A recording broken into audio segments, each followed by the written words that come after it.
الذین اصطفى اما بعد۔ محترم حضرات، دینی اور ایمانی بھائیوں،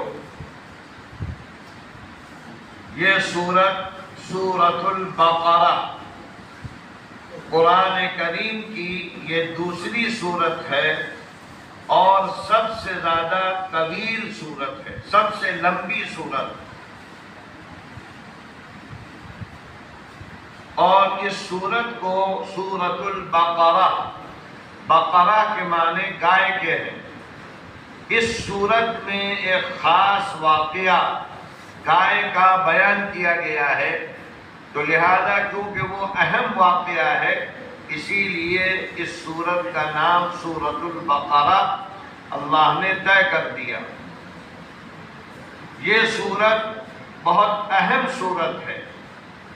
صحابہ کرام حضرت عبداللہ ابن عمر اور حضرت عمر کے بارے میں آتا ہے کہ انہوں نے فرمایا کہ 8 سال، اور حضرت عبداللہ ابن عمر کہتے ہیں 12 سال میں ہم نے اس سورت کو سیکھا ہے، اس لیے کہ جتنے بھی بنیادی چیزیں ہیں، عقائد، عبادات، معاملات، معاشرت، اخلاق اور فرائض میں جو بنیادی چیزیں ہیں، نماز، روزہ، زکوٰۃ، حج، اور اسی طرح معاملات میں طلاق، عتاق اور رضاعت کے مسائل، تو یہ بڑی تفصیل کے ساتھ اس صورت میں بیان کیے گئے ہیں۔ اسی لیے صحابہ کرام فرماتے تھے کہ جس نے اچھی طریقے سے اس سورت کو جان لیا، سمجھ لیا، تو وہ عالم کہلانے کا مستحق ہے۔ گویا کہ بنیادی چیزیں علم کی اس کے پاس آ گئی ہیں۔ اس سورت میں ابتدا میں ایمان والوں کا تذکرہ ہے۔ 5 آیتیں ہیں جس میں ایمان والوں کا تذکرہ اور ایمان کی بنیادی صفات۔ اس کے بعد 2 آیتیں ہیں جس میں بہت اختصار کے ساتھ کافروں کا تذکرہ ہے، لیکن کافروں میں بھی ان کافروں کا تذکرہ ہے جن کے بارے میں یہ فرمایا گیا کہ نبی آپ جتنی بھی کوشش کر لیں یہ لوگ ایمان نہیں لائیں گے۔ یہ مخصوص لوگوں کے بارے میں، جیسا کہ ابو جہل اور ابو لہب، 1000 کوشش ہو گئی لیکن یہ لوگ ایمان نہیں لا سکے۔ باقی مکے کے بہت بڑی تعداد ایمان لائی، لیکن چند لوگ ایسے تھے کہ جن پر دعوت و تبلیغ کا کوئی اثر نہیں پڑا۔ اس کے بعد اس سورت میں 15 آیتیں ہیں جس میں منافقین کا تذکرہ ہے، اور قرآن نے کئی جگہ ان کا تذکرہ کیا ہے کیونکہ یہ سب سے زیادہ خطرناک لوگ ہیں۔ ہمیشہ اسلام کو انہی منافقین نے نقصان پہنچایا ہے، جو سانپ ہوتے ہیں، بچھو ہوتے ہیں، ان جن کا ظاہر کچھ ہے، باطن کچھ ہے، دل میں کچھ ہے اور زبان پہ کچھ ہے۔ یہ دھوکہ بہت دیتے ہیں، مکر و دجل کرتے ہیں، اور اسلام نے ان کی ایک ایک حرکت بیان کی ہے تاکہ آدمی ان کے دھوکے میں نہ آئے، اور ان کی بیماریاں ذکر کی گئی ہیں۔ ان کے روگ کیا ہیں؟ یہ حسد کرنے والے، جلن کرنے والے، سازشیں کرنے والے، اور ایک دوسرے کے لیے فساد کی کوششیں کرنے والے ہوتے ہیں، لیکن ظاہر کریں گے کہ بہت محبت کرنے والے ہیں، بہت ساتھ دینے والے ہیں، بڑی ہمدردی کا مظاہرہ، لیکن اندر سے بہت ہی زیادہ فتنہ پرور ہوتے ہیں۔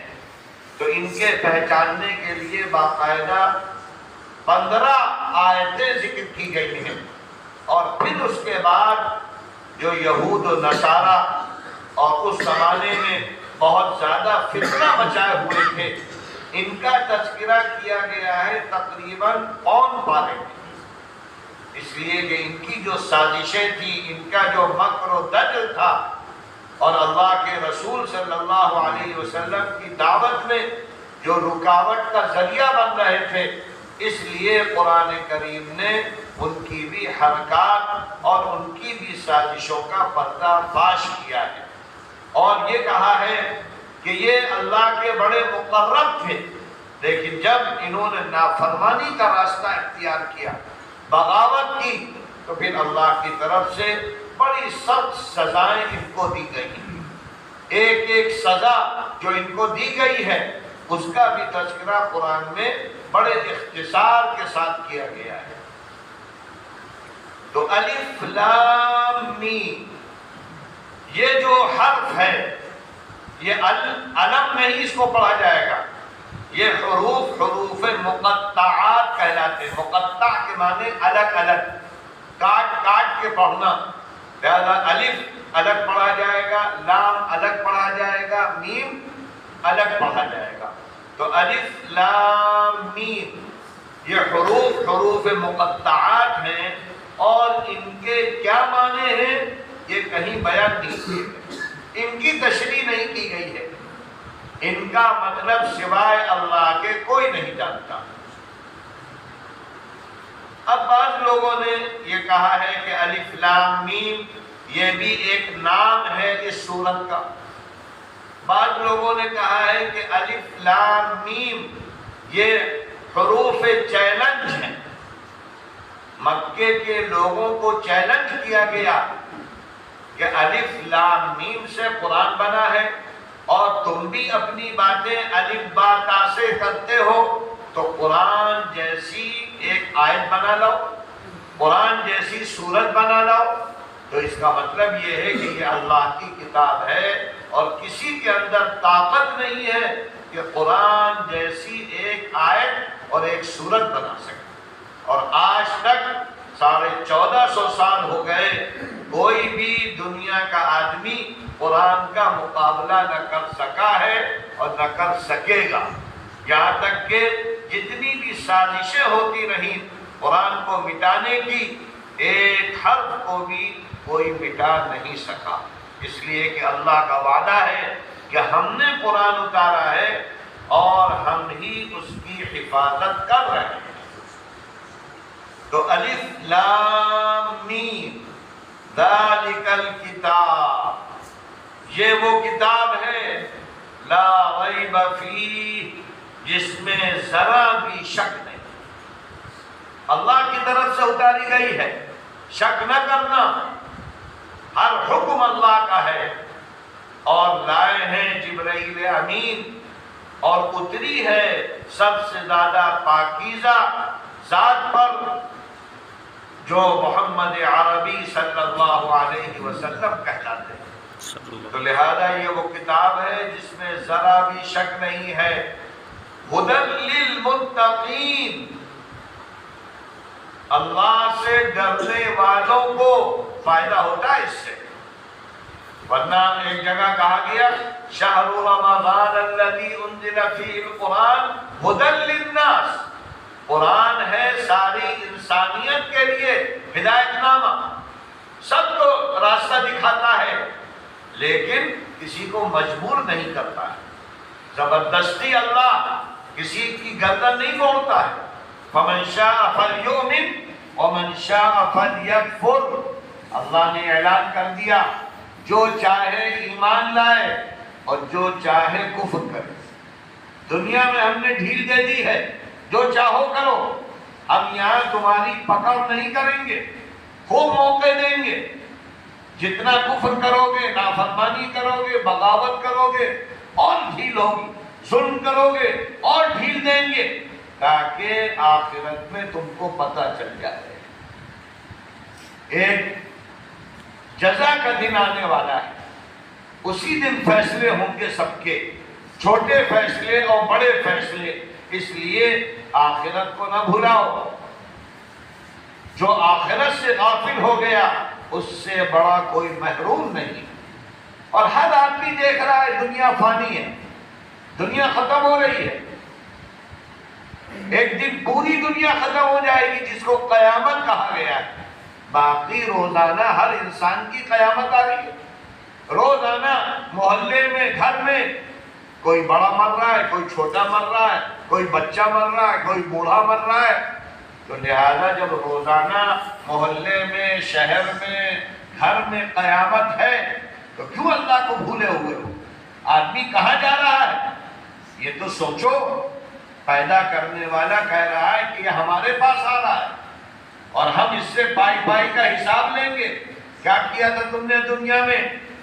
کیا کیا کر کے آئے ہو؟ ہماری مانی تھی یا اپنی خواہشات کی مانی تھی یا اپنے گھر والوں کی مانی تھی؟ تو لہذا یہ وہ کتاب ہے جس میں شک نہیں، اور اس سے فائدہ کون اٹھاتا ہے؟ جس کے اندر تقویٰ ہے، جو گناہوں سے بچنا چاہتا ہے، اپنا محاسبہ کرتا رہتا ہے، یہ جائزہ لیتا رہتا ہے کیا ہم اچھا کر رہے ہیں، کیا برا کر رہے ہیں. ہدی للمتقین، یہ بچنے والوں کے لیے، برائیوں سے دور رہنے والوں کے لیے ہدایت کی کتاب ہے. اور یہ تقوی والے، اللہ سے ڈرنے والے، گناہوں سے بچنے والے کون کون لوگ ہیں؟ یہاں 4-5 صفات بیان کی گئی ہیں. پہلی صفت الذین یؤمنون بالغیب، اللہ سے ڈرنے والے وہ لوگ ہیں جو غیب پر ایمان رکھتے ہیں.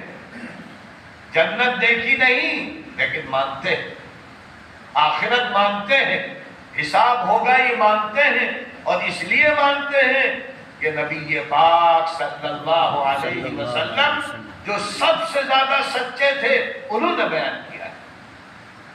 لہذا جب ہم نے اللہ کے رسول کو مانا تو آپ کی ساری تعلیمات کو مانا. تو تقوی والے لوگ وہ لوگ ہیں جو غیب پر ایمان لاتے ہیں. وَيُقِيمُونَ الصَّلَاةَ، اور نمازوں کو قائم کرتے ہیں. یعنی صرف نماز پڑھتے نہیں ہیں، اہتمام کے ساتھ. اقامہ یقیمو کے معنی آتے ہیں بالکل ٹھیک ٹھیک، صحیح صحیح.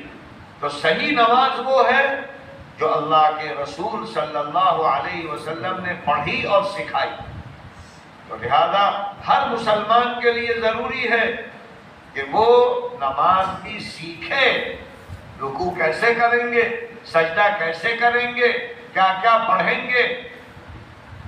وَيُقِيمُونَ الصَّلَاةَ، اور یہ وہ لوگ ہیں جو نماز کو قائم کرتے ہیں. وَمِمَّا رَزَقْنَاهُمْ، اور ہم نے ان کو جو روزی دی ہے، جو رزق دیا ہے، ہم نے جو ان کو پیسہ دیا ہے، مال دیا ہے، اس کو راہ خدا میں خرچ کرتے رہتے ہیں. ایک طرف جسم کو اللہ کی بندگی میں لگاتے ہیں، جسمانی عبادت نماز سے ادا ہوتی ہے، اور مالی عبادت خرچ کرنے سے، زکوٰۃ، صدقات، خیرات، انفاق، غریبوں کی مدد. اس لیے کہ اللہ کہتا ہے تم دوسروں کی مدد کرو، ہم تمہاری مدد کرتے رہیں گے. تم دوسروں کا سہارا بنو، ہم تمہارا سہارا بنیں گے. اور بعض احادیث میں تو بڑی تفصیل کے ساتھ اللہ نے کہا ہے کل ہم قیامت میں پوچھیں گے ہم بھوکے آئے تھے، تم نے کھانا نہیں کھلایا، ہم ننگے آئے تھے، تم نے کپڑا نہیں دیا. تو آدمی کہے گا اے اللہ تو ننگا کہاں سے ہو جائے گا، تو بھوکا کیسے ہوگا؟ تو کہے گا کہ ہاں میرا ایک بندہ آیا تھا تمہارے پاس، تم سے التجا کر رہا تھا اور تم نے نہیں دیا، تو آج تم بھی محروم کر دیے گئے. تو اس لیے آدمی اللہ کے مال کو خرچ کرتا رہے حسب ضرورت. جہاں ضرورت ہو، جو محتاج ہو، جو غریب ہو، جو پریشان حال ہو، ان کو دیکھ دیکھ کے دینا چاہیے. غلط جگہ پیسہ نہیں خرچ کرنا چاہیے، صحیح جگہ. والذین یؤمنون بما انزل الیک، اور یہ وہ لوگ ہیں جو ایمان لاتے ہیں ان ساری باتوں پر جو آپ کی طرف اتاری گئی ہے. یعنی یہ وہ لوگ ہیں جو قرآن کو مانتے ہیں. جو چیزیں اتاری گئی ہیں اسی کو قرآن کہتے ہیں. اللہ کی طرف سے سارے احکامات کو مانتے ہیں وما انزل من قبلک، اور آپ سے پہلے جو کچھ اتاری گئی، یعنی قرآن کے ساتھ یہ تورات کو بھی مانتے ہیں، انجیل کو بھی مانتے ہیں، زبور کو بھی مانتے ہیں، حضرت موسیٰ اور انبیاء پر جو صحیفے آئے اس کو بھی مانتے ہیں۔ یہ صفات ہیں بڑی بڑی ایمان والوں کی۔ اور اس کے بعد وَبِالْآخِرَةِ هُمْ يُوقِنُونَ، اور ان کو پورا یقین ہے، ذرا بھی شک نہیں، ایک دن آخرت کا آ کر رہے گا۔ آخرت کو کہتے ہیں آخری دن، یعنی یوم الحساب۔ تو لہذا ایمان والوں کی یہ بنیادی صفات ہیں کہ غیب پر ایمان لانا، نمازوں کا اہتمام کرنا، اللہ نے جو مال دیا ہے، جتنا بھی دیا ہے، اس کو راہ خدا میں بھی خرچ کرنا، اور اللہ کی کتاب اور اس سے پہلے جتنی کتابیں قرآن سے پہلے جو اتری ہیں ان کو بھی ماننا، اور آخرت کی زندگی پر یقین رکھنا۔ ایک دن حساب دینا ہوگا۔ آدمی اگر آخرت کو سوچ لے، اسی لیے اللہ کے رسول صلی اللہ علیہ وسلم بار بار حکم کرتے تھے، اے لوگو موت کو یاد کیا کرو، موت کو سوچا کرو۔ موت کو جب سوچو گے غفلت سے نکل جاؤ گے، برائیوں سے نکل جاؤ گے، اپنی زندگی کو سنوارنے کی کوشش کرو گے، اچھا بنانے کی کوشش کرو گے۔ موت یہ بہت بڑا سبق ہے آخرت کے لیے کہ ایک دن جانا ہے، اور زندگی کا حساب، روزی کا حساب، بھائی بھائی کا حساب، جوانی کا حساب اللہ کے دربار میں دینا پڑے گا، اور وہاں کوئی جھوٹ نہیں بول سکتا، ہیلا بہانہ کر کے نکل نہیں سکتا۔ تو جو اس طریقے سے عمل کرے، جسم کو نماز میں لگائے، پیسے کو راہ خدا میں خرچ کرتا رہے، اور غیب کو مانتا رہے، آخرت پر یقین کرے، یہی وہ لوگ ہیں جو کامیاب ہیں۔ اولئک علی ھدی من ربہم، یہی وہ لوگ ہیں جو اپنے پروردگار کے سیدھے راستے پر، وہ راستہ جس کی دعا کی تھی، اے اللہ سیدھا راستہ دکھا دے، تو اللہ نے کہا تھا نبیوں کا راستہ ہے، صدیقین کا راستہ ہے، شہداء کا راستہ ہے، نیک لوگوں کا راستہ ہے، ان کے راستے پہ چلو، ان کی زندگی اختیار کرو، ہمیشہ نمونے رہے ہیں۔